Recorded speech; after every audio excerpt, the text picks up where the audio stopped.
Dear students, कैसे हैं आप लोग? आई होप आप सभी बहुत अच्छे होंगे। आज की क्लास में हम क्लास 12 की मैक्रो इकोनॉमिक्स का चैप्टर नंबर 8 करने जा रहे हैं, जो कि ये बहुत ज्यादा इंपॉर्टेंट होने वाला है। So let's start. जो ये चैप्टर है, इस चैप्टर का नाम है deficit demand and excess demand. क्या है इस चैप्टर का नाम? Excess demand and deficit demand. तो इसको वन बाय वन हम समझेंगे। मैंने इसको आपको कंपैरेटिव तरीके से समझा रखा है ताकि आपको ज्यादा अच्छे तरीके से समझ में आए। तो सबसे पहले हम समझते हैं एक्सेस डिमांड क्या होती है। देखो, एक्सेस डिमांड वो डिमांड होती है जब एक इकोनॉमी के अंदर डिमांड ज्यादा होती है। किसके कंपैरिजन में? सप्लाई के कंपैरिजन में जब डिमांड ज्यादा होगी। अब मैं सिर्फ डिमांड की बात कर रहा हूं तो इंडिविजुअल की डिमांड की बात नहीं करूंगा। डिमांड की यहां बात हो रही है एग्रीगेट डिमांड, मतलब इकोनॉमी में सभी की डिमांड सप्लाई से क्या है? ज्यादा है। जब भी ऐसी सिचुएशन बनती है तो उस सिचुएशन को हम कहते हैं क्या? Excess demand. तो इसको हम रीड करते हैं। एक्सेस डिमांड क्या होता है? एक्सेस डिमांड वो सिचुएशन होती है जहां पर एग्रीगेट डिमांड ज्यादा होती है। किससे? एग्रीगेट सप्लाई से, corresponding to the full employment level of output in the economy। corresponding to full employment level का मतलब है जब एक इकोनॉमी में हमारे रिसोर्सेज का फुल्ली यूटिलाइजेशन करके एक्सेस डिमांड होती है, मतलब हमने जो हमारे पास रिसोर्सेज थे इकोनॉमी में, हमने उसका क्या कर दिया? बेस्ट यूज कर दिया है, ऑप्टिमम यूटिलाइजेशन कर दिया है। तो उससे जब भी ऐसी ऑप्टिमम यूटिलाइजेशन करके रिसोर्सेज का हमारी डिमांड ज्यादा हो जाती है। किससे? सप्लाई से। एग्रीगेट डिमांड ज्यादा हो जाती है एग्रीगेट सप्लाई से, तो वो सिचुएशन होती है एक्सेस डिमांड। और यही इसके उल्टे बात करें, डेफिसिट डिमांड क्या होती है? डेफिसिट डिमांड होती है जब डिमांड कम होती है और उस सप्लाई क्या होती है इकोनॉमी के अंदर ज्यादा होती है। क्योंकि हम यहाँ पर इकोनॉमी लेवल में बात कर रहे हैं, तो एग्रीगेट इकोनॉमी में सभी की डिमांड मिलाकर एग्रीगेट डिमांड वो कम होती है। किससे? एग्रीगेट सप्लाई से। तो जब भी एग्रीगेट डिमांड कम होगी एग्रीगेट सप्लाई से, फुल एम्प्लॉयमेंट लेवल पे, मतलब हमने अपने रिसोर्सेज का फुल इस्तेमाल करके सप्लाई ज्यादा कर दिया और डिमांड कम है, तो ऐसी सिचुएशन को हम कहते हैं क्या? Deficit demand. हमने बताया भी है कि डेफिसिट डिमांड क्या होती है? एक सिचुएशन होती है जब एग्रीगेट डिमांड क्या होता है? कम होती है। किससे? एग्रीगेट सप्लाई से, corresponding to full employment level। मैंने बात बता दी है। फुल एम्प्लॉयमेंट लेवल का मतलब क्या होता है? फुल एम्प्लॉयमेंट लेवल का मतलब होता है हमने अपनी इकोनॉमी में जो रिसोर्सेज हैं उनका क्या है? ऑप्टिमम यूटिलाइजेशन करके हमारी सप्लाई ज्यादा होगी और डिमांड कम है। जब भी मैं सप्लाई या डिमांड बोल रहा हूं तो वो एक्सेस डिमांड या एक्सेस सप्लाई है, ठीक है। और बता रहा है employment level of output in economy, मतलब हम एक इकोनॉमी की बात करते हैं। अब इसका डायग्राम थोड़ा सा वन बाय वन देख लेते हैं। देखो, सबसे पहले क्या होगा, मान लो ये हमारा इनकम लेवल है, ठीक है, और ये होगा हमारा एक्सपेंडिचर, एग्रीगेट डिमांड। एडी इसको लिख देते हैं एग्रीगेट डिमांड। ये हमें पता है क्या है? ये हमारा एग्रीगेट डिमांड है और ये होता हमारा एग्रीगेट, सॉरी, ये होता हमारा एग्रीगेट सप्लाई और ये होता है एग्रीगेट डिमांड। अब आप लोगों को पता है aggregate supply C plus S को मिला के क्या बनता है? Aggregate supply, consumption plus saving. और एग्रीगेट होता है कंजम्पशन प्लस इन्वेस्टमेंट। क्योंकि हम टू सेक्टर मॉडल को लेकर चलते हैं तो यहां पर सिर्फ क्या होगा? Consumption and investment. अब बात, और ये पॉइंट होता है हमारा इक्विलिब्रियम पॉइंट। ये इसको पॉइंट का नाम दे दिया E, और इसको हमने बोला क्या है? Equilibrium point at full employment level पे। इसको हमने बोला equilibrium point at full equilibrium level, full employment level, ठीक है। अब हम बात करते हैं, हमारे पास क्या है? एक्सेस डिमांड है। एक्सेस डिमांड का मतलब हमारी डिमांड क्या है? ज्यादा है। तो हमारी डिमांड ज्यादा है, वैसे तो हमारे पास ये होना चाहिए था, ठीक है, इकोनॉमी, बट हमारी डिमांड क्या है? ज्यादा है। ज्यादा है तो कितना ज्यादा है? जो आप देख रहे हो ये जो इतना पोर्शन ज्यादा है, इसी को क्या हमने कहा? Excess demand. इसी को हम दूसरे नाम से भी आप इसको कहते हैं इन्फ्लेशनरी गैप। इन्फ्लेशनरी गैप भी इसको बोल देते हैं, क्योंकि एक्सेस डिमांड की वजह से क्रिएट होता है, तो इसको हम बोलते हैं एक्सेस डिमांड। और ये हमने बात कर ली थी, एक्स एक्सिस होता है, ये वाई एक्सिस होता है, ये जीरो होता है, ये इनकम, इसको एम्प्लॉयमेंट बोल दो या आउटपुट बोल दो या फिर आउटपुट, मतलब जितना आउटपुट होगा उतनी ही इनकम होगी, जितना एम्प्लॉयमेंट जनरेट होगा उतनी ही इनकम होगी, डेफिसिट इनकम तो बोल ही सकते हैं। अगर वही हम बात करें डेफिसिट डिमांड का, जो हमारा फिगर होता है, जो डायग्राम होता है वो कुछ ऐसे होता है। ये हमारा एक्स एक्सिस, ये हमारा वाई एक्सिस, ये 0, ये हमारा हो गया एग्रीगेट सप्लाई भी बोलते हैं, वाई भी बोलते हैं, और जो सी प्लस आई भी बोलते हैं। ये होता है हमारा एग्रीगेट डिमांड, इसको बोलते हैं C plus S, C plus S, और इसको बोलते हैं सी प्लस आई। ठीक है, अब डेफिसिट डिमांड है, डिमांड हमारी क्या है, डेफिसिट है, कम है, तो ये पॉइंट होगा एडी, न्यू एडी हो जाएगा। ये पुराना एडी था, यहाँ पर न्यू एडी ये बनता, क्योंकि एक्सेस था, यहाँ पे डेफिसिट है, तो डेफिसिट नीचे होता है। तो जो पहले हमारा इक्विलिब्रियम पॉइंट था, पहले हमारा इक्विलिब्रियम पॉइंट ये था क्या, ये पॉइंट है at full employment level, full employment level पे इक्विलिब्रियम पॉइंट है। ठीक है, अच्छा अब क्या हो गया है, अब मान लो यहां से मैंने लाइन ड्रॉ कर दी है, तो इनकम तो ये हो गई हमारी। ठीक है, तो अब जो नया जो ये गैप आया, जो ये गैप आया, इसी गैप को हमने क्या बोला, डिफ्लेशनरी गैप। क्या बोला इसी पॉइंट को हमने, डिफ्लेशनरी गैप। इसी पॉइंट का हमने नाम दिया डिफ्लेशनरी गैप। तो हम एग्रीगेट एक्सेस डिमांड में हमारा जो डायग्राम होता है वो कुछ इस तरीके से बनता हमने देखा, और डेफिसिट डिमांड क्या होती है, उसका डायग्राम क्या होता है वो इस तरीके से हमने देखा। अब हम समझते हैं कि जो एक्सेस डिमांड होती है उसका रीजन क्या होता है, भाई क्यों ज्यादा डिमांड होती है। तो सबसे पहले बोला rise in the propensity to consume, rise in propensity to consume. अगर इकोनॉमी के अंदर कंजम्पशन मतलब वस्तु को भोगने की जो कैपेसिटी है राइज होगी, तो इससे क्या होगा, डिमांड बढ़ेगी। ऑब्वियस सी बात है, किसी इकोनॉमी के अंदर लोग ज्यादा गुड्स को कंज्यूम कर रहे हैं, तो इससे क्या होगा, चाहे वो गुड्स हो चाहे वो सर्विस हो, किसी भी इकोनॉमी में अगर गुड्स को कंज्यूम कर रहे हैं, सर्विस को कंज्यूम कर रहे हैं, तो उस इकोनॉमी में क्या हो जाएगा, एक्सेस डिमांड होगा। अगर कंजम्पशन जो कैपेसिटी है वो ज्यादा हो गई है, यही अगर बात करें, अगर कंजम्पशन कैपेसिटी डिक्रीज हो जाती है, तो वो सिचुएशन क्या करेगी, डेफिसिट डिमांड को क्रिएट करेगी, क्योंकि हमने कंजम्पशन क्या कर दी इकोनॉमी के अंदर, कंजम्पशन कम हो गई है। वही दूसरी बात करें रिडक्शन इन टैक्सेस। आप मुझे बताओ, अगर गवर्नमेंट टैक्स कम कर देगी तो इससे लोगों का जो ज्यादातर पार्ट है वो क्या हो जाएगा, सेव हो जाएगा, और उस ज्यादा पार्ट को क्या करेगा, खर्च करेगा। एग्जांपल के साथ देखते हैं, मान लो समझने के लिए, किसी भी पर्सन की इनकम है 100 रुपए है, अगर मान लो इस पे वो 10% टैक्स देता है तो उसके पास 90 रुपए बच जाएंगे। 100 रुपए का अगर वो 10% टैक्स दे देता है, 10 रुपए टैक्स दे देता है, तो 90 रुपए बच जाएंगे। तो यहाँ पर क्या हुआ, जब उसके पास इनकम ज्यादा बच गई तो खर्चे भी क्या करेगा, ज्यादा करेगा, इससे एक्सेस डिमांड होगा। अगर यही बात करें दूसरा एग्जांपल, अगर मान लो अब पहले तो 10% टैक्स, अब मान लो इन्होंने टैक्स बढ़ाकर 30% टैक्स कर दिया, तो अब जो लोगों के हाथ में कितना पैसा बचेगा, अब 100 रुपए में से 30 रुपए अगर वो टैक्स के दे देंगे तो उनके हाथ में बचेगा 70 रुपए।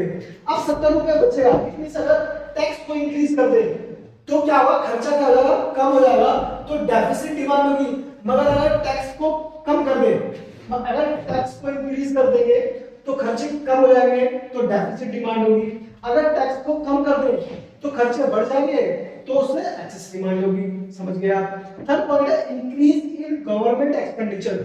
अगर गवर्नमेंट अपने खर्चे बढ़ा दे, मतलब खर्चे कैसे, गवर्नमेंट नए इन्वेस्टमेंट करने लग जाए, नए हाईवेज बनाने लग जाए, नए एयरपोर्ट्स बनाने लग जाए, नए पार्लियामेंट जैसा भी बनाया गवर्नमेंट ने, तो सोचो इससे कितने सारे लोगों को एम्प्लॉयमेंट मिलता है, लाखों लोगों को एम्प्लॉयमेंट मिलता है। और अगर जो लाखों लोगों को एम्प्लॉयमेंट मिलेगा तो वो क्या करेंगे, अपनी इनकम को कंज्यूम करेंगे, और इकोनॉमी में कंज्यूम होगा तो क्या करेगा, एक्सेस डिमांड को प्रमोट करेगा। ऐसे ही अगर मान लो गवर्नमेंट अपनी खर्चे कम कर दे तो लोगों के पास इनकम कम होगी, लोगों के खर्चे कम होंगे, और लोगों की कंजम्पशन भी क्या होगी, कम होगी। ठीक है। अब चौथा पॉइंट हमारा इंक्रीजिंग इन्वेस्टमेंट है।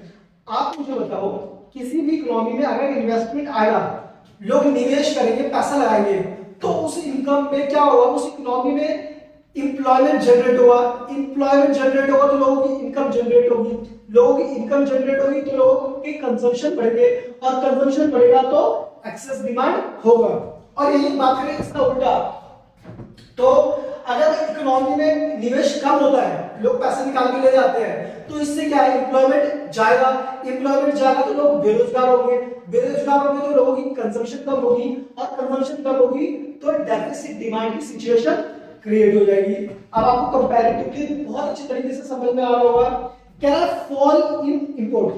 आप क्या करते थे, आप इंपोर्ट करोगे तो आपका सारा का सारा पैसा, मतलब फिर आप ध्यान से रखना, due to rise in price of जो बाहर के गुड्स हैं, उनके जो गुड्स की वैल्यू ज्यादा होने के कारण हम गुड्स कहां से खरीदेंगे, हम गुड्स अपनी ही कंट्री से खरीदेंगे। ध्यान से सुनना, बाहर के जो गुड्स है, दूसरी कंट्री के गुड्स महंगे होने के कारण हम गुड्स अपनी इकोनॉमी से खरीदेंगे। अपनी इकोनॉमी से खरीदने का मतलब है जो हमारी इकोनॉमी में गुड्स की प्रोडक्टिविटी क्या होगी, बढ़ जाएगी। भाई जब हम अपने इकोनॉमी से गुड्स खरीद रहे हैं तो इससे क्या होगा, हमारे देश में प्रोडक्टिविटी बढ़ जाएगी, प्रोडक्टिविटी बढ़ेगी तो लोगों को एम्प्लॉयमेंट मिलेगा, एम्प्लॉयमेंट मिलेगा तो इनकम आएगी, इनकम आएगी तो खर्च करेंगे, और खर्च करेंगे तो एक्सेस डिमांड की सिचुएशन आएगी।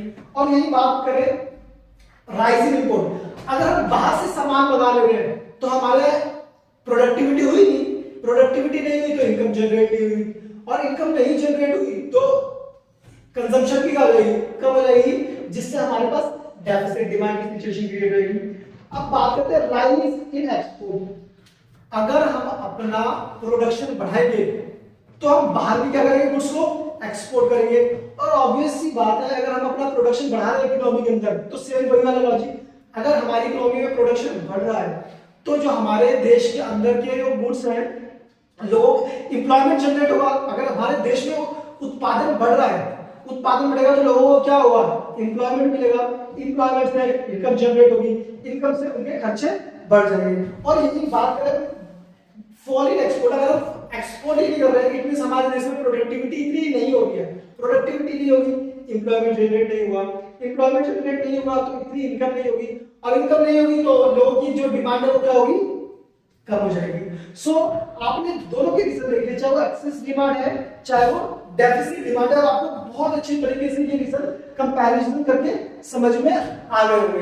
अब हम बात करते हैं इससे इंपैक्ट क्या पड़ता है दोनों में, वन बाय वन करेंगे। सबसे पहले बात करते हैं इंपैक्ट ऑफ एक्सेस डिमांड। अगर डिमांड ज्यादा है, एग्रीगेट डिमांड ज्यादा है, इससे एग्रीगेट सप्लाई से सबसे पहले क्या है, इंपैक्ट ऑन आउटपुट। बहुत ध्यान से सुनना, ये होता है इंपैक्ट क्या पड़ेगा आउटपुट पर, क्योंकि हमने अपने जो रिसोर्सेज है उनका फुल यूज करके हम मैक्सिमम लेवल तक पहुंच चुके हैं। अब डिमांड देखो, हमारी एग्रीगेट डिमांड ज्यादा है, हमने अपने रिसोर्सेज का फुल इस्तेमाल करके भी प्रोडक्शन करा है, तो भी हम एग्रीगेट डिमांड को फुलफिल नहीं कर पा रहे हैं। तो अब हम देखो, कम तो हम करेंगे नहीं, क्योंकि हमारी डिमांड ही ज्यादा है, तो हम कम तो करेंगे नहीं, और ज्यादा प्रोडक्शन या ज्यादा आउटपुट हम कर नहीं सकते, ज्यादा आउटपुट हम कर नहीं सकते। तो इसमें कहेंगे कि इंपैक्ट आउटपुट पे इंपैक्ट क्या पड़ेगा, आउटपुट पे इंपैक्ट नहीं पड़ेगा, नो इंपैक्ट ऑन आउटपुट, क्योंकि आप कम कर नहीं सकते हो और ज्यादा आप करोगे नहीं, क्योंकि आपके पास रिसोर्सेज है नहीं है, क्योंकि रिसोर्सेज का आपने बेस्ट यूज करके जो प्रोडक्शन करा है, तो भी आपका जो प्रोडक्शन है मतलब एग्रीगेट सप्लाई है वो एग्रीगेट डिमांड से कम है। कम करोगे नहीं क्योंकि आपकी डिमांड ज्यादा है, और ज्यादा आप कर नहीं सकते क्योंकि आपके पास रिसोर्सेज नहीं है। तो क्या है, आउटपुट पे कोई इंपैक्ट नहीं पड़ेगा। Impact of in on employment, जब आप आउटपुट ही नहीं बढ़ाओगे तो एम्प्लॉयमेंट भी जनरेट नहीं होगा, कम आप करोगे नहीं, ज्यादा आप कर नहीं सकते, तो no impact on employment. Third करते हैं effect on general price level. मुझे बताओ, जैसे किसी भी इकोनॉमी के अंदर जब भी ये डिमांड बढ़ेगी सप्लाई से ज्यादा, एग्रीगेट डिमांड बढ़ेगी एग्रीगेट सप्लाई से ज्यादा, तो हमेशा क्या होगा, जो हमारा प्राइस है ना वो क्या हो जाएगा, प्राइस बढ़ने लगेगा, प्राइस राइज होने लगेगा। तो हम बोलेंगे प्राइस क्या होने लगेगा, जो जनरल प्राइस है ना इकोनॉमी के अंदर वो राइज होने लगेगा, मतलब प्राइस जनरल प्राइस बढ़ने लगेगा। इस पे हम बोलेंगे नो इंपैक्ट, इस पे कोई इंपैक्ट नहीं पड़ेगा, इस पे बोलेंगे नो इंपैक्ट, कोई इंपैक्ट नहीं पड़ेगा। बट प्राइस जनरल प्राइस क्या होने लगेगा, राइज इन प्राइस लेवल, जो प्राइस लेवल है वो क्या लगेगा, प्राइस होने लगेगा। सो आपको ये समझ में आ गया, इसी से रिलेटेड ये करते हैं। अब समझना, अब हमारे पास सप्लाई ज्यादा है डिमांड कम है, तो कह रहे क्या डेफिसिट डिमांड आउटपुट पे क्या होगा, आउटपुट देखो हम कम कर देंगे, कम तो कर सकते हैं भाई, बढ़ा नहीं सकते ना, मैक्सिमम पर है, कम कर देगा आउटपुट। आउटपुट का मतलब एग्रीगेट सप्लाई हम क्या कर देंगे, कम कर देंगे। तो यहाँ पर क्या करेंगे, इम्पैक्ट क्या पड़ेगा आउटपुट का, हम क्या कर देंगे, decrease in output, decrease in output. क्योंकि भाई आपकी डिमांड कम है, सप्लाई ज्यादा है, तो भाई हमें डिमांड के बराबर जाना पड़ेगा ना, तो उसके डिमांड के बराबर जाने के लिए क्या करना पड़ेगा, आउटपुट को कम करना पड़ेगा, तो कम कर देंगे। इम्पैक्ट ऑफ एम्प्लॉयमेंट, जब आप उत्पादन, आउटपुट को उत्पादन भी कहते हैं, जब आप आउटपुट या उत्पादन कम करोगे तो एम्प्लॉयमेंट भी क्या हो गए, कम हो गए, तो एम्प्लॉयमेंट को क्या करेंगे, decrease in employment, decrease in unemployment, decrease in employment. ठीक है, अब हम थर्ड देखेंगे, इम्पैक्ट और जनरल प्राइस लेवल। जब भी किसी भी इकोनॉमी में सप्लाई ज्यादा हो जाए और डिमांड कम हो तो प्राइस क्या होने लगेंगे, कम होने लगेंगे। मतलब कोई गुड है, उसको खरीदने वाले कम है, मगर उस गुड्स की जो प्रोडक्शन हो रहा है वो ज्यादा हो रहा है, प्रोडक्शन ज्यादा है, उसकी डिमांड कम है। तो इस सिचुएशन में क्या होता है, इस सिचुएशन में प्राइस लेवल क्या होता है, कम होता है। तो हम बोलेंगे fall in price level, fall in price level. तो इस तरीके से कंपैरेटिवली हमने बहुत अच्छे से स्टडी कर लिया कि एक्सेस डिमांड, डेफिसिट डिमांड होती है, रीजन क्या होते हैं एक्सेस डिमांड, डेफिसिट डिमांड के, इनके डायग्राम हमने अच्छे तरीके से कर लिए और इनका इंपैक्ट क्या पड़ेगा आउटपुट पे, एम्प्लॉयमेंट पे और प्राइस पे। सो आई होप ये चैप्टर आपको जो अब जितना भी अभी तक हमने करा बहुत अच्छे तरीके से समझ में आ गया होगा। हमने पढ़ा था कि एक्सेस डिमांड क्या होता है, डेफिसिट डिमांड होता है, एक्सेस डिमांड के रीजंस क्या होते हैं, डेफिसिट डिमांड के रीजंस क्या होते हैं, उसका हमने डायग्राम देखा और उसका हमने इंपैक्ट देखा आउटपुट पर, एम्प्लॉयमेंट पर और प्राइस लेवल पर। अब हम ये देखेंगे कि कभी भी एक्सेस डिमांड या डेफिसिट डिमांड अगर इकोनॉमी में होती है तो उसको ठीक करा कैसे जाता है। सो अब जो हमारा टॉपिक है, major to control excess and deficit demand, कि हम एक्सेस डिमांड और डेफिसिट डिमांड को कैसे कंट्रोल करते हैं, कैसे मेजर करते हैं। तो हमारे पास मेनली देखा जाए तो इकोनॉमी के अंदर excess demand and deficit demand को कंट्रोल करने के 3 तरीके हैं। पहला तरीका है चेंज इन गवर्नमेंट स्पेंडिंग। देखो अगर मान लो डेफिसिट डिमांड है, डेफिसिट डिमांड है तो हम क्या करेंगे, अगर डिमांड कम है तो हम डेफिसिट डिमांड की सिचुएशन में इंक्रीज कर देंगे गवर्नमेंट के खर्चे। और अगर डेफिसिट डिमांड मतलब अगर इसमें क्या है एक्सेस डिमांड है, एक्सेस डिमांड, सिंपल सी बात बहुत ध्यान से देखो, अगर इकोनॉमी के अंदर एक्सेस डिमांड है, डिमांड ज्यादा है, मतलब हमें क्या करना है, गवर्नमेंट के अगर हम खर्चे कम कर देते हैं, खर्चे कम कर देंगे तो लोगों की इनकम कम होगी, इनकम कम होगी तो खर्चे भी क्या हो जाएंगे, कम हो जाएंगे। अगर वही हम बात करते हैं डेफिसिट डिमांड है, इकोनॉमी के अंदर डिमांड बहुत कम है, तो गवर्नमेंट क्या टेक्निक यूज करेगी, गवर्नमेंट क्या करेगी, गवर्नमेंट अपने खर्चे बढ़ा देगी, क्योंकि गवर्नमेंट नए नए प्रोजेक्ट्स लेकर आएगी, प्रोजेक्ट से क्या होगा, लोगों की इनकम जनरेट होगी, इनकम से खर्चे बढ़ेंगे तो जो डेफिसिट डिमांड है उसकी सिचुएशन ठीक हो जाएगी। तो पहला यह तरीका है, गवर्नमेंट क्या करेगी, अपने खर्चों को बढ़ाकर या घटाकर एक्सेस डिमांड या डेफिसिट डिमांड की सिचुएशन को ठीक करेगी। दूसरा, गवर्नमेंट कैसे ठीक कर सकती है एक्सेस डिमांड या डेफिसिट डिमांड को, टैक्स में इंक्रीज या डिक्रीज करके। सिंपल सी बात, अगर एक्सेस डिमांड है मतलब डिमांड बहुत ज्यादा इकोनॉमी में, तो गवर्नमेंट टैक्स ज्यादा लगाएगी, गवर्नमेंट टैक्स ज्यादा लगाएगी तो लोगों के पास कम सेव होगा, कम सेव होगा तो लोग अपने खर्चे कम करेंगे, तो एक्सेस डिमांड की सिचुएशन ठीक हो जाएगी। और आपको पता है एक्सेस डिमांड क्या होता है, जब डिमांड ज्यादा होती है सप्लाई से। और वही बात करें अगर गवर्नमेंट टैक्स को क्या कर देगी, कम कर दे, अगर डेफिसिट डिमांड की सिचुएशन है मतलब डिमांड कम है तो गवर्नमेंट कहेगी टैक्स लोगों से भी कम लो, लोगों को से कम टैक्स दिया जाएगा तो वो अपनी इनकम का ज्यादा क्या करेंगे, खर्चा करेंगे, ज्यादा खर्चा करेंगे तो जो कम डिमांड थी डेफिसिट डिमांड है वो डेफिसिट डिमांड क्या हो जाएगी, इंक्रीज हो जाएगी। तो चेंज टैक्सेस में, टैक्स रेट में चेंज करके भी हम क्या कर सकते हैं, एक्सेस डिमांड है डेफिसिट डिमांड को ठीक कर सकते हैं। जैसे इन्होंने डिक्रीज इन डेट, देखो डिक्रीज कब करेंगे टैक्स को, जब एक्सेस डिमांड होगी, जब डिमांड नहीं, एक्सेस डिमांड, यहां पर एक्सेस डिमांड होगी ना तो हम टैक्स रेट को क्या कर देंगे, बढ़ा देंगे। और अगर हमारे पास डेफिसिट डिमांड होगी, डेफिसिट डिमांड, तो टैक्स को क्या कर देंगे, कम कर देंगे। समझ रहे हो? अगर बताओ, देखो अगर डेफिसिट डिमांड है, डिमांड कम है, तो टैक्स रेट क्या कर दो, कम कर दो। टैक्स रेट कम कर दो तो डेफिसिट डिमांड क्या हो जाएगी, ठीक हो जाएगी। सो दो हमने अपने तरीके देख लिए किस तरीके से हम एक्सेस डिमांड या डेफिसिट डिमांड को कंट्रोल करेंगे। जो अब हमारे पास थर्ड मेथड है वो बहुत ज्यादा इंपॉर्टेंट है, और वो गवर्नमेंट के बिहाफ पर सेंट्रल बैंक क्या करती है, अप्लाई करती है एक्सेस डिमांड या डेफिसिट डिमांड को ठीक करने के लिए। तो उसका नाम है चेंज इन मनी सप्लाई या availability of credit. Money supply मतलब इकोनॉमी के अंदर जो मनी सप्लाई हो रही है उसको बढ़ाकर या उसको कम करके गवर्नमेंट क्या करती है, गवर्नमेंट के थ्रू सेंट्रल बैंक क्या करता है, एक्सेस डिमांड या डेफिसिट डिमांड की सिचुएशन को कंट्रोल करता है। जो चेंज इन मनी सप्लाई है ना, इसमें दो मेथड है, क्वांटिटेटिव मेथड और क्वालिटेटिव मेथड।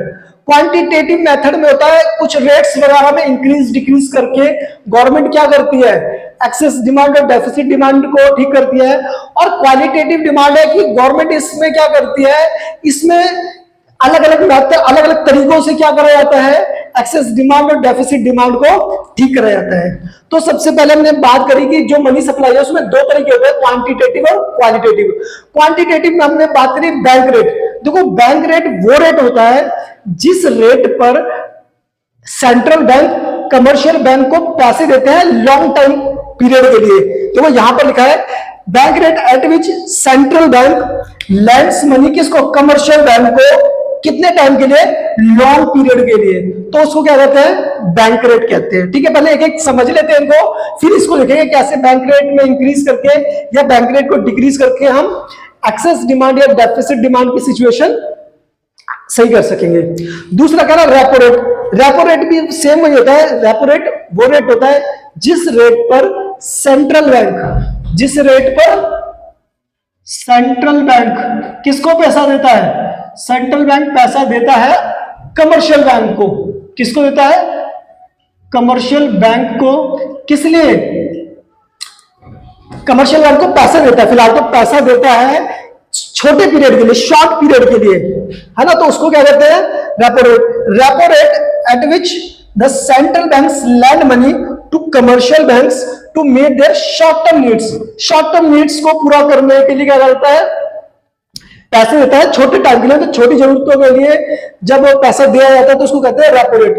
अब बात आती है रिवर्स रेपो रेट। अब इसका उल्टा कर दो, जब कमर्शियल बैंक्स अपना सरप्लस किसके पास डिपॉजिट कराते हैं, सेंट्रल बैंक के पास। मतलब मान लो कमर्शियल बैंक के पास ज्यादा पैसा आ गया, तो ज्यादा पैसा आ गया तो ज्यादा पैसा है वो पब्लिक को ना देकर वो किसके पास डिपॉजिट करा देते हैं, सेंट्रल बैंक के पास, तो उसको कहते हैं reverse repo rate.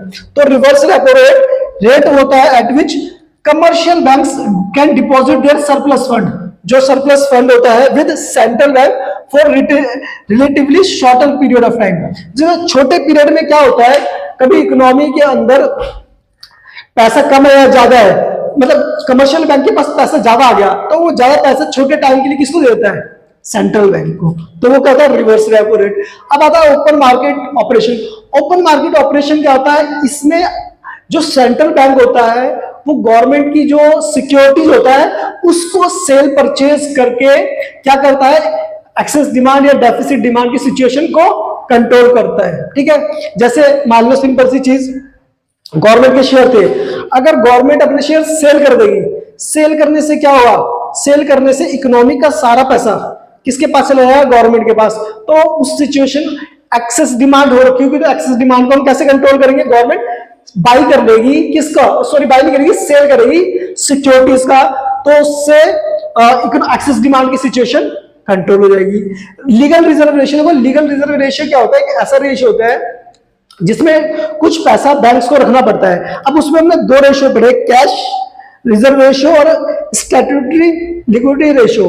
Cash reserve ratio वो रेशियो होता है कि कुछ पैसा टाइम डिपॉजिट का और डिमांड डिपॉजिट का, नेट डिमांड डिपॉजिट का और टाइम लायबिलिटी का देखो नेट डिपॉजिट का और टाइम लायबिलिटी का कुछ परसेंटेज किस जो कमर्शियल बैंक है उसको आरबीआई के पास रखना पड़ता है, सेंट्रल बैंक को किसके पास रखना पड़ता है, विद आरबीआई। जैसे क्या हुआ, मैं कमर्शियल बैंक हूं, मेरे पास 100 करोड़ आया है, तो 100 करोड़ का कुछ परसेंटेज हमें क्या करना पड़ेगा, रिजर्व बनाकर रखना पड़ेगा। फॉर एग्जाम्पल 10%, 10 करोड़ मुझे रिजर्व बनाकर रखना पड़ेगा, किसके पास, सेंट्रल बैंक के पास। तो ये होता है क्या, कैश रिजर्व रेशियो। दूसरा स्टैट्यूटरी लिक्विडिटी रेशियो, ये भी क्या होता है, ये वो रेशियो होता है, वो मिनिमम परसेंटेज टोटल अमाउंट का, minimum percentage of net demand and time liability का किसको रखना पड़ता है, कमर्शियल बैंक को रखना पड़ता है अपने पास। देखो कुछ रिजर्व तो उसको अपना, जो उसके पास जितना भी डिपॉजिट है, कुछ रिजर्व तो उसको अपना सेंट्रल बैंक के पास रखना पड़ता है, जिसको हमने कहा कि सीआरआर, कैश रिजर्व रेशियो।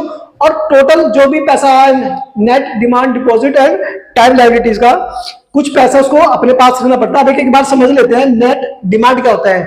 देखो नेट डिमांड होता है डिमांड, जितना मान लो मैंने जो पैसा बैंक के पास जमा कराया है और उसको मैं जब मर्जी अपनी डिमांड पे विड्रॉ कर दूं, वो होता है डिमांड, नेट डिमांड। ठीक है, जो मेरी डिमांड पे पैसा मैं विड्रॉ कर सकूं।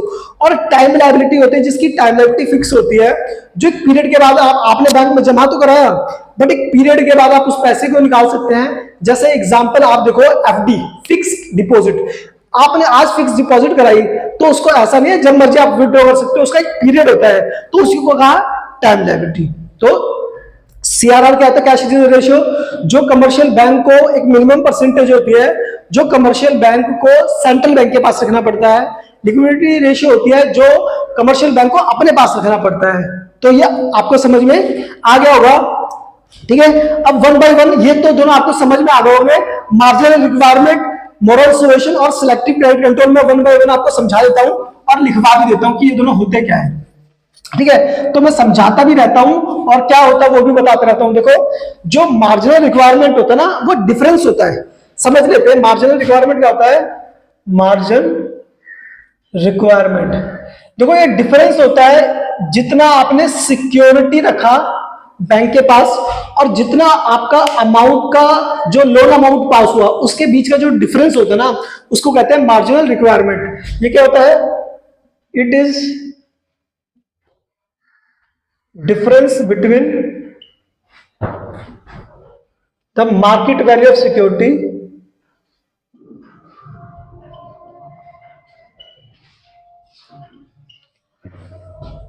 and the value of amount lent। Example से समझ लेते हैं। देखो जैसे क्या हुआ, आपको बैंक से लोन लेना है, तो आप सभी को पता है आपको बैंक को क्या करना पड़ेगा, कुछ सिक्योरिटी देनी पड़ेगी। तो मान लो अगर 10,000 की आपने सिक्योरिटी दिया है, 10,000 की सिक्योरिटी दिया आपने, तो क्या आपको लोन 10,000 का मिलेगा, नहीं, कुछ कम का मिलता है। फॉर एग्जाम्पल आपको 8,000 का लोन मिला, 10,000 की सिक्योरिटी पर आपको 8,000 का लोन मिला, तो जो 2,000 इसका डिफरेंस है उसी को कहते हैं मार्जिनल रिक्वायरमेंट। तो मार्जिनल रिक्वायरमेंट क्या होता है, it is the difference between market value of security, आपने 10,000 की सिक्योरिटी रखवाई, and the amount of and the value of amount land, और जितना आपको लोन मिला, 8,000 का लोन मिला, तो उसके बीच का जो डिफरेंस होता है उसको कहते हैं मार्जिनल रिक्वायरमेंट। मॉरल सुएशन क्या होता है, देखो मॉरल सुएशन क्या होता है, एडवाइस दिया जाता है इसमें। मॉरल सुएशन, इसमें क्या करती है, सेंट्रल बैंक ना एडवाइस देती है टू डिस्करेज क्रेडिट। क्या करा जाता है, central bank advice to commercial banks to discourage lendings, मतलब कि आप उधार मत दो, उधार आप मत दो, थ्रू डिस्कशन करके उनसे कराता, मीटिंग बुलाई जाती है, लेटर्स लिखे जाते हैं या स्पीचेस के through. Central bank commercial bank को कैसे डिस्कशन करके कि उनको एडवाइस करती है, डिस्करेज कराया, लेटर के लिख कर या स्पीच के थ्रू। डिस्करेज या वो होता है, चाहे डिस्करेज करे चाहे मोटिवेट करे, तो दोनों ही बात है। मतलब डिस्करेज कर जाता है कि आप इनको पैसा दो मत दो, ठीक है। और अब हमारा थर्ड पॉइंट है, वो है हमारा selective credit control.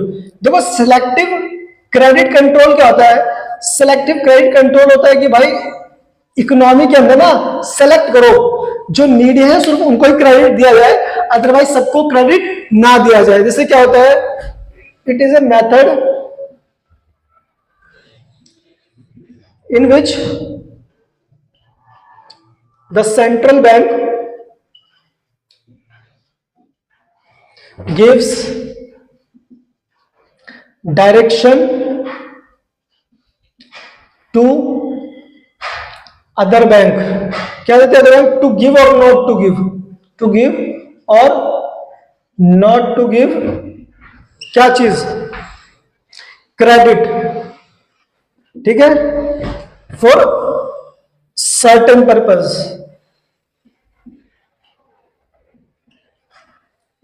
To a particular sector.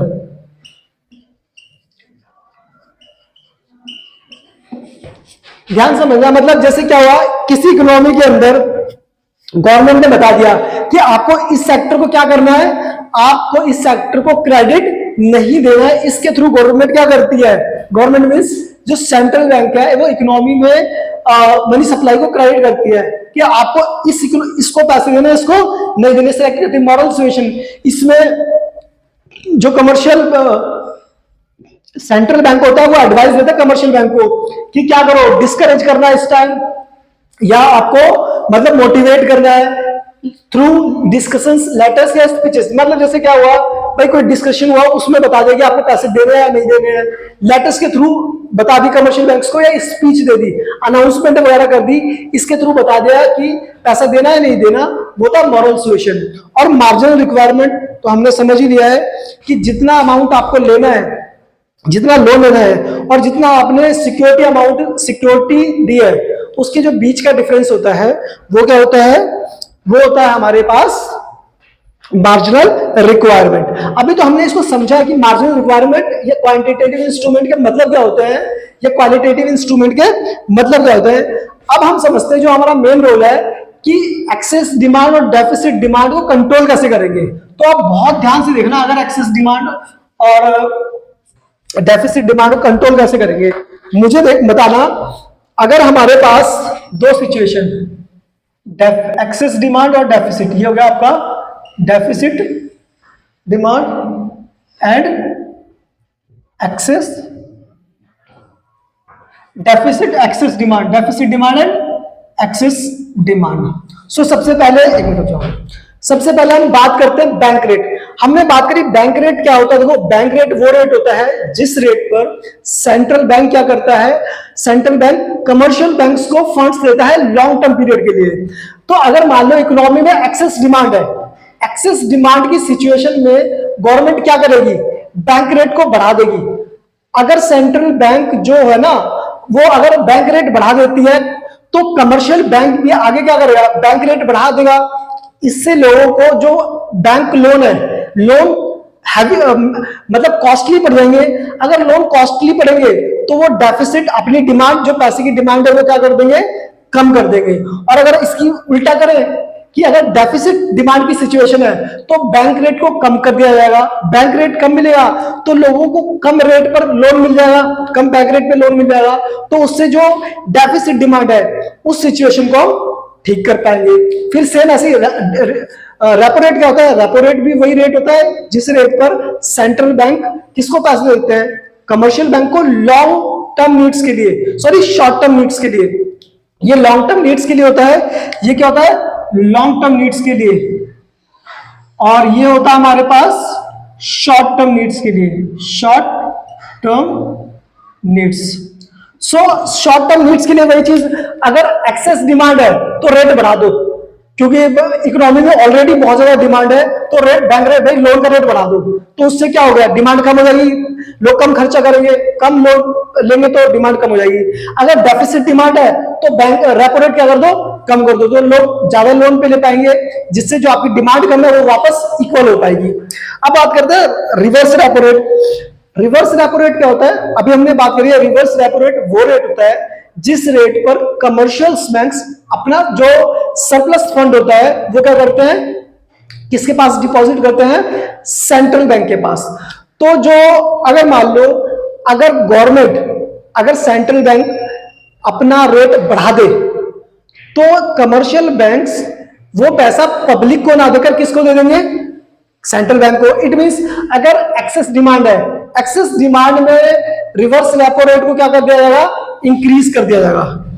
क्या कर दिया जाएगा, इंक्रीज कर दिया जाएगा। किस सिचुएशन में, एक्सेस डिमांड की सिचुएशन में। और अगर डेफिसिट डिमांड की सिचुएशन होगी तो रेट क्या कर दिया जाएगा, कम कर दिया जाएगा। तो सेंट्रल बैंक क्या करेगी, अपना रेट कम कर देगी कि भाई हम रेट आपको कम देंगे, आपका थोड़ा सा लोगों को जाके पैसे दो, क्योंकि अभी हमें इकोनॉमी को बैलेंस करके रखना है, तो वो कर देगी। ओपन मार्केट ऑपरेशन, देखो जब एक्सेस डिमांड है इकोनॉमी के अंदर, मतलब लोग ज्यादा सामान खरीद रहे हैं, इसका मतलब लोगों के पास पैसा ज्यादा है। तो पैसा ज्यादा ना, तो गवर्नमेंट अपनी जो सिक्योरिटीज है वो सेल कर देती है। सेल करने से गवर्नमेंट के पास पैसा जाता है, पैसा आ जाएगा तो इकोनॉमी में पैसा कम हो जाएगा, तो एक्सेस डिमांड की सिचुएशन ठीक हो जाएगी। इसी का उल्टा अगर इकोनॉमी में डेफिसिट डिमांड है तो गवर्नमेंट अपने बाई कर लेगी, खरीद लेगी। खरीदने से क्या होगा, पैसा मार्केट में जाएगा, मार्केट में जाएगा, लोगों के पास जाएगा, लोगों के पास जाकर क्या होगा, लोगों के पास जाकर उनकी डिमांड को इंक्रीज करेगा, तो इससे हो गया। और लीगल रिजर्व रेशियो, हमने देखा था कि लीगल रिजर्व रेशियो क्या होता है। लीगल रिजर्व रेशियो वो रेशियो होता है जो बैंक के पास जितना भी नेट डिमांड या टाइम लायबिलिटीज का अमाउंट आया है उसका कुछ परसेंटेज, जो मिनिमम परसेंटेज है, उसको बैंक को कुछ सेंट्रल बैंक के पास रखना पड़ता है, जिससे हमने कहा कैश रिजर्व रेशियो, और कुछ मिनिमम परसेंटेज बैंक को अपने पास खुद के पास रखना पड़ता है, जिसको हम कहते हैं लिक्विडिटी, स्टैट्यूटरी लिक्विडिटी रेशियो। अब कह रहा है इससे हम एक्सेस डिमांड या डेफिसिट डिमांड को कैसे ठीक कर सकते हैं। अगर ये परसेंटेज, लीगल रिजर्व रेशियो का परसेंटेज हम बढ़ा दे, जैसे समझो आप इसको, जैसे मान लो 100 करोड़ का net deposit and time liabilities आया है, तो अगर मान लो 10% है तो आप लैंड कितना कर पाओगे, 10 करोड़, मतलब 10 करोड़ रिजर्व बनाना पड़ेगा, बाकी लैंड हो पाएगा 90 करोड़। मतलब अगर मैंने परसेंटेज कम बनाया है तो परसेंटेज कम करते ही लैंड ज्यादा हो पाया है। अगर मैं इस परसेंटेज को बढ़ा दूं, मान लो 20% कर दिया, 20% कर दिया, मतलब 20% अब आपको रिजर्व रखना पड़ेगा, और अब आप लैंड कितना कर सकते हो, 80 करोड़। क्या कर सकते हो, 80 करोड़ लैंड कर सकते हो। इट मींस अगर डेफिसिट डिमांड है, डिमांड कम है इकोनॉमी के अंदर, तो मैं क्या करूंगा, इसकी परसेंटेज को घटा दूंगा, ताकि जो लैंडिंग अमाउंट है, जो मतलब लैंडिंग अमाउंट है वो ज्यादा हो पाए। जैसे 10% रिजर्व बना लेंगे तो 90 करोड़ में क्या करूंगा, लैंड कर पाऊंगा। बट अगर एक्सेस डिमांड है तो मैं इस रिजर्व का रेशियो बढ़ा दूंगा ताकि कम अमाउंट लैंड हो पाए। सो आई होप आपने लास्ट पॉइंट भी समझ में आ गया होगा। अब हम बात करते हैं मार्जिनल रिक्वायरमेंट।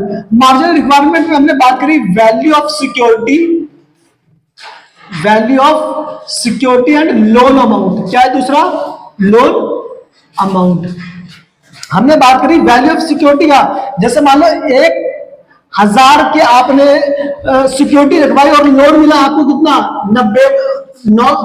900 का। इट मींस यहां पर गैप कितने का है। हमने बात करी थी कि मार्जिनल रिक्वायरमेंट क्या होता है। मार्जिनल रिक्वायरमेंट डिफरेंस होता है जो आपने सिक्योरिटी रखा है वो, और जो आपको उसके बदले लोन मिला है वो, उसके बीच का क्या होता है, ये होता है गैप, डिफरेंस। तो ये होगा, अगर मान लो अब 1000 के बदले मैं इसका गैप बढ़ा दूं 800, मतलब अभी गैप मैंने 100 से 200 कर दिया। अगर गैप ज्यादा हो जाएगा तो लोन कम मिल पाएगा, ये कब होगा, ये एक्सेस डिमांड में हम क्या करेंगे, गैप को बढ़ा देंगे, मार्जिनल रिक्वायरमेंट बढ़ा देंगे ताकि लोन कम मिल पाए। डेफिसिट डिमांड में हम जो मार्जिन है वो कम कर देंगे ताकि ज्यादा अमाउंट लैंड हो पाए और डेफिसिट डिमांड की सिचुएशन ठीक हो पाए। मॉरल सुएशन में सेंट्रल बैंक कमर्शियल बैंक को क्या करते हैं, एडवाइस देते हैं। अगर डेफिसिट डिमांड है, डिमांड कम है, तो आप क्या करो, लोन वगैरह अच्छे तरीके से आप उनकी जो प्रोसेस है, लोन हर सेक्टर को प्रोवाइड करा जाए, है ना, ये वो करा जाएगा, लोगों को इनकरेज करा जाएगा। मतलब कमर्शियल बैंक को इनकरेज करेगा कि आप लोन्स प्रोवाइड करो, लैंड्स करो, ताकि इकोनॉमी में जो डेफिसिट डिमांड के है उसको ठीक करा जाए। दूसरा, अगर एक्सेस डिमांड है तो क्या करो, आप जो लैंड्स कर रहे हो, जो पैसे लैंड कर रहे हो, उसको क्या करा जाएगा, कम करा जाएगा, डिस्करेज करो। जो आपको जो हमने बात करी थी ना कि सेंट्रल बैंक डिस्करेज करेगा लैंडिंग को, क्या करेगा, डिस्करेज। कैसे डिस्करेज, डिस्कशन, लेटर और स्पीचेस, मतलब बैंक से डिस्कशन कराया, स्पीच देकर या लेटर्स लिखकर कि आपको कम करना पड़ेगा, ठीक है। और लास्ट में कह रहा है सिलेक्टिव क्रेडिट कंट्रोल्स। अगर इकोनॉमी के अंदर एक्सेस डिमांड है, डिमांड ज्यादा है, तो क्या करा जाएगा, जो बहुत नीडी सेक्टर्स होंगे सिर्फ उनको ही लोन प्रोवाइड करा जाएगा क्योंकि एक्सेस डिमांड है। और डेफिसिट डिमांड, डिमांड कब है, तो उस सिचुएशन में क्या करा जाएगा भाई, अब तो डेफिसिट डिमांड है तो सिलेक्टिव कंट्रोल्स का जो दायरा है उसको बढ़ाया जाएगा ताकि इकोनॉमी के अंदर जो डेफिसिट डिमांड है उसकी सिचुएशन को ठीक करा जा सके। सो आपको ये चैप्टर पूरी तरीके से समझ में आ गया होगा। So thank you.